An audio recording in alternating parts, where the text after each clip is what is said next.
প্রিয় শিক্ষার্থী বন্ধুরা, আজকের আলোচনার বিষয় হচ্ছে প্রেপোজিশন আপন। আজকে আমি আপনের 11টি ব্যবহার নিয়ে আলোচনা করব। আই হোপ এই ভিডিও দেখার পর থেকে আপনাদের আপন নিয়ে আর কোনো সমস্যা থাকবে না।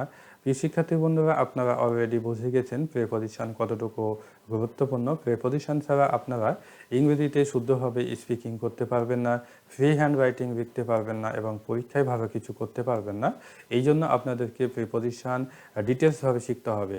একটি প্রিপোজিশন দিয়ে বিভিন্ন ধরনের অর্থ প্রকাশ করে থাকে, প্রতিটি অর্থই আপনাদেরকে জানতে হবে যদি আপনারা কোনো পরীক্ষায় বা ইংরেজিতে স্পিকিং করতে অথবা ফ্রি হ্যান্ড রাইটিং লিখতে চান, ওকে সুন্দরভাবে লিখতে চান, তবে আপনাদেরকে অবশ্যই প্রিপোজিশন ডিটেলসভাবে শিখতে হবে। এরই ধারাবাহিকতায় আমি প্রতিটি প্রিপোজিশন চেষ্টা করছি ডিটেলসভাবে শেখানোর। তো প্রিয় শিক্ষার্থী বন্ধুরা, আমি কথা না বাড়িয়ে আলোচনা শুরু করছি। তো প্রথমে দেখেন, স্থির কোনো বস্তুর ওপর গতিশীল অর্থাৎ জীবন্ত কোনো কিছু ঝাঁপিয়ে পড়ে সেই বস্তুর সংস্পর্শে থাকলে আপন বসে থাকে। তো প্রিয় শিক্ষার্থী বন্ধুরা, আমি এখানে বোঝাতে চেয়েছি বস্তুটি হতে হবে স্থির এবং সেই স্থির বস্তুর ওপর গতিশীল কিন্তু জীবন্ত কোনো কিছু ঝাঁপিয়ে পড়তে হবে এবং সেখানে সেই বস্তুর সংস্পর্শে থাকতে হবে, তবেই আপন বসে। তো দেখেন, আমি এখানে এক্সাম্পল দিয়ে বুঝিয়ে দিচ্ছি। The cat jumped upon the table.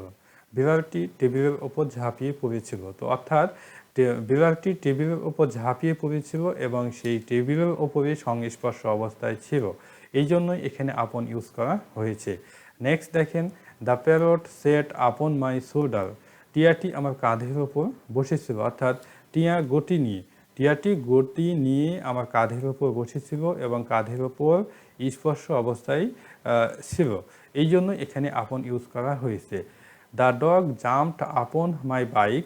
কুকুরটি আমার বাইকে ঝাঁপিয়ে পড়ল, অর্থাৎ কুকুরটি বাইকের ওপর ঝাঁপিয়ে পড়েছিল এবং সেখানে সংস্পর্শ অবস্থায় ছিল, এই জন্য এখানে আপন ইউজ করা হয়েছে। নেক্সট দেখেন, the bird flew upon the rope. পাখিটি দড়ির ওপরে উড়িয়ে পড়েছিল, অর্থাৎ পাখি যখন দড়ির ওপর উড়িয়ে পড়ে তখন গতি নিয়েই দড়ির ওপরে পড়েছিল এবং সেখানে সংস্পর্শ অবস্থায় ছিল, তাই আপন ইউজ করা হয়েছে। He jumped upon the horse. সে ঘোড়ার ওপর লাফিয়ে উঠল, অর্থাৎ কোনো ব্যক্তি যখন ঘোড়ার ওপর লাফিয়ে ওঠে তখন বা পিঠের ওপর লাফিয়ে ওঠে তখন কিন্তু গতি নিয়েই লাফিয়ে ওঠে। গতি নিয়ে লাফিয়ে ওঠার পর সেখানে সংস্পর্শ অবস্থায় থাকে, তা সেক্ষেত্রেই এখানে আপন ইউজ করা হয়েছে।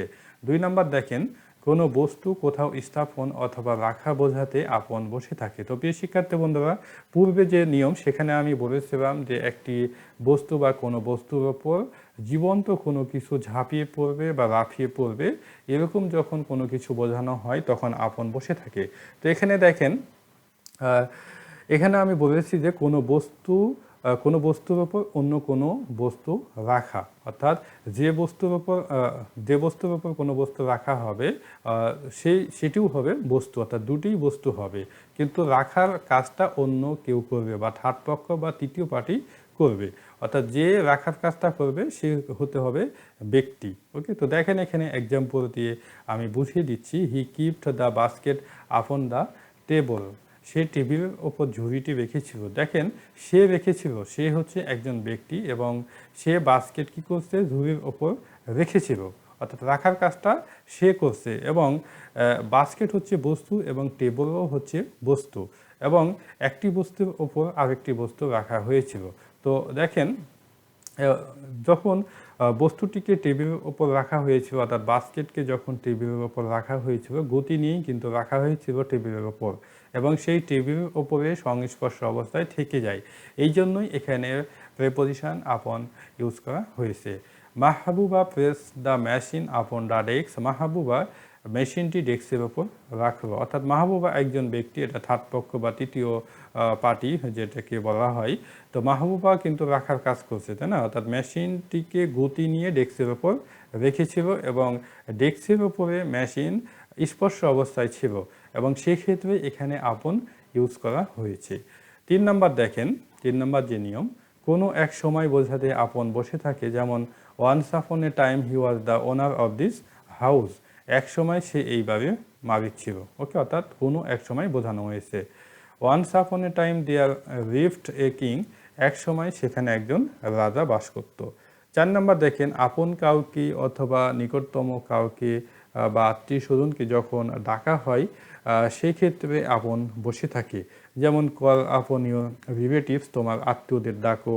কল আপন ইউর ফ্রেন্ডস, তোমার বন্ধুদের ডাকো।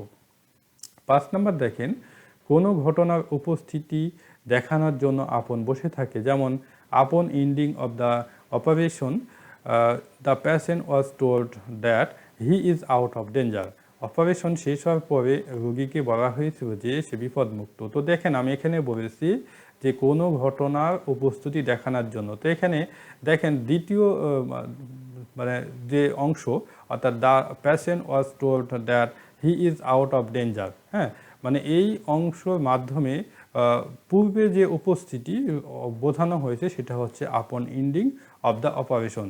কারণ অপারেশন ছাড়া তো বোঝা যাবে না যে রোগীটি বিপদমুক্ত। আগে অপারেশন করতে হবে, তারপরে বোঝা যাবে যে রোগীটি বিপদমুক্ত না বিপদমুক্ত নয়।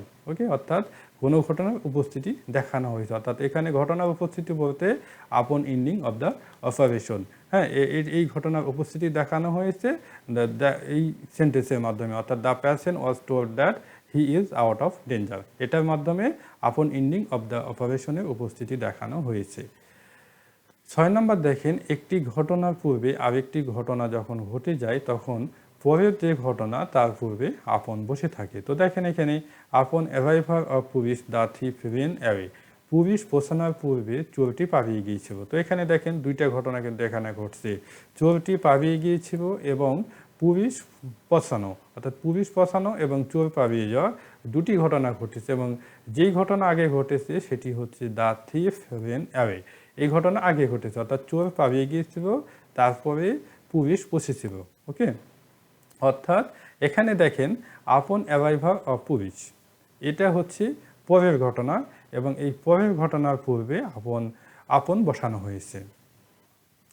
নেক্সট দেখেন, দীর্ঘ ছুটি হতে যাচ্ছে এরকম যখন বোঝানো হয় তখন আপন বসে থাকে।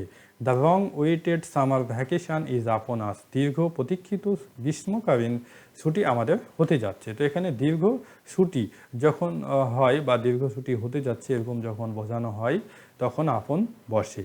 8 নম্বর দেখেন, বর্ষিত হওয়া বোঝাতে আপন বসে থাকে। তো এক্ষেত্রে প্রধানত আপনি কাউকে আশীর্বাদ করছেন বা কারো প্রতি কী করছেন, মানে দোয়া করছেন, এই ধরনের যখন বোঝানো হয় তখন আপন বসে থাকে। তো দেখেন এখানে পিস বি আপন হিম, তার উপর শান্তি বর্ষিত হোক।